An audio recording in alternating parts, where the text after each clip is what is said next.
की टीचर हूँ। ठीक है मैम, नमस्ते, आइए। नमस्ते।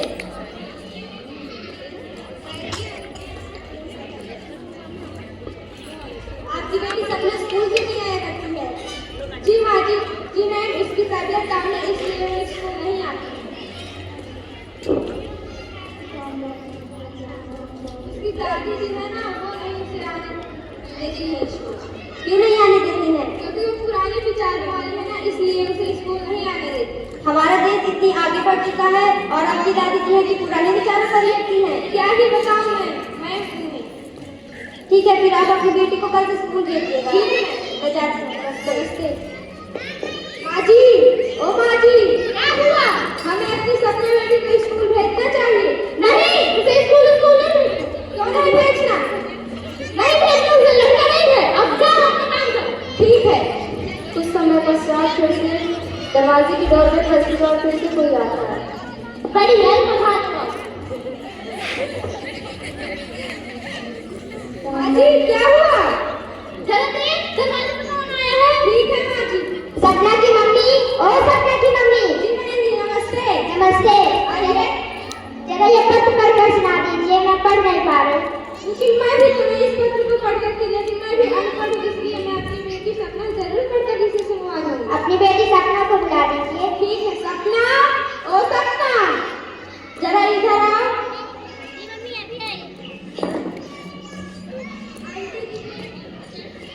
आंटी जी को ये पत्र पढ़ कर सुना दीजिए, इसमें क्या लिखा हुआ है? जी अभी सुना।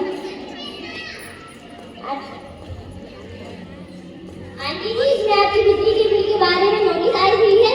आपको बिल जमा करना है, नहीं तो फिर आपकी बिजली कट जाएगी। ठीक है सपना। जी आंटी जी, नमस्ते। नमस्ते। सपना की मम्मी, हम आपसे एक बात कहें? बोलिए। आप अपनी सपना को पढ़ाइएगा, सपना एक दिन आपका नाम जरूर रोशन करेगी। ठीक है, लेकिन मैं तो अपनी सपना बेटी को पढ़ाना चाहती हूँ, लेकिन उनकी दादी माँ ना लड़की और लड़कों में भेदभाव करती है। अपनी दादी को समझाइएगा, सपना की दादी को समझाइएगा कि वो भेदभाव आप न करें, क्योंकि अब लड़की भी पढ़ने जाती है और लड़कों से आगे बढ़ रही है। इसलिए मैं क्या ही समझाऊँ, इतना ही समझदार होती तो सपना को स्कूल में जरूर भेजती। अपनी दादी को समझाइए, कल से सपना को स्कूल भेजिए। ठीक है, नमस्ते। माँ जी, क्या हुआ? हमें अपनी सपना बेटी को स्कूल भेजना चाहिए। नहीं, उसे स्कूल नहीं भेजना है। क्यों नहीं भेजना? वो लड़का नहीं है कि स्कूल जाने और परीक्षा दे। क्या लड़का ही पढ़ सकता है, परीक्षा ले सकता है? हाँ। नहीं, मैं तो अपनी सपना बेटी को जरूर पढ़ाऊंगी। अगर कल कुछ पूछ लीजिए, उल्टा सीधा हो गया ना तो फिर मत कहना। ठीक है, वो मेरी बेटी सपना समझ लेगी जो उसके साथ होगा। जाओ अपना काम करो। ठीक है, मैं अपनी बेटी सपना को जा रही हूँ बाहर पढ़ने के लिए। भेजो ना, भेजना हो। ठीक है। हे भगवान, अब ऐसा क्यों हो गया? जाओ तुम बेटा बाहर पढ़ने के लिए। जी मम्मी, मैं जा रही हूँ। फिर सपना की मम्मी सपना को पढ़ने के लिए बाहर भेज देती है और कुछ वर्षों बाद दरवाजे की डोर पर ठीक करती है। बहू, अरे बहू। जी माँ जी, क्या हुआ? जरा इधर आना। ठीक है, क्या हुआ माँ जी? जरा देख दरवाजे पे कौन आया है? जी माँ जी, मैं अभी गई। माँ मैं आ गई। आप कहती थी ना कि मैं आपका सपना जरूर पूरा कर दूंगी, और आज मैंने आपका सपना पूरा कर दिया और आज मैं IAS बन गई। बेटा, मुझे तुम पर गर्व था कि एक दिन मेरा नाम जरूर से रोशन करोगे। दादी माँ कहाँ है? दादी माँ आइए। माँ जी अंदर। दादी माँ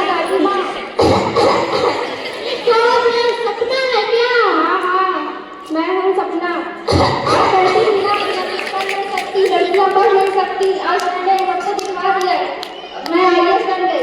बेटा, मुझे माफ कर दे, मैं नहीं जानती थी कि ऐसा भी कुछ हो सकता है।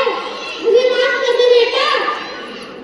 कोई बात नहीं दादी, बस आप एक बात और बताइए कि क्या अब भी आप लड़का लड़की में भेदभाव करेंगी? नहीं बेटा, मैं ऐसा कभी नहीं करूंगी। मैं अभी लड़का और लड़की में भेदभाव अब कभी नहीं करूंगी। बेटा, मुझे माफ कर देना। इस नाटक के माध्यम से आप सभी को बताना चाहते हैं कि लड़की लड़कों से कम नहीं होती है, वो भी पढ़ सकती है, वो भी कुछ कर सकती है। लेकिन इस दुनिया में आज भी कुछ